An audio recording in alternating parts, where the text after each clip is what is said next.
अस्सलामुअलैकुम वरहमतुल्लाहि वबरकातुहू। नहल राइट्स में खुश आमदीद। आज नहल को मज़मून मेरा कमरा जमात पर 5 लाइनें लिखने के लिए मिली हैं। चलें जल्दी से स्टार्ट करते हैं। उन्वान से शुरू करते हैं। उन्वान लिखकर फिर मज़मून का नाम लिखा जाता है।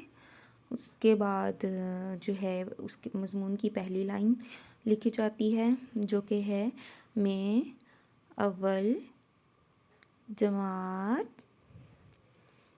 में पढ़ती हूँ। इसके बाद दूसरी लाइन है ये मेरा कमरा जमात है। इसके बाद थर्ड लाइन या तीसरी लाइन है ये बहुत हवादार है। चौथी लाइन है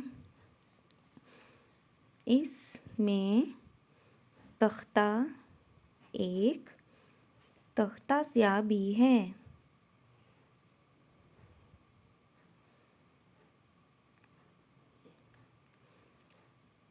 इसके बाद पांचवी लाइन है इसमें 2 खिड़कियाँ। इधर नहल ने गलत कर दिया था तो उसको मैंने करेक्ट करवाया था कि खिड़कियों में ये के नुक्ते नीचे आते हैं। इसमें 2 खिड़कियाँ भी हैं। Please share and subscribe. नहल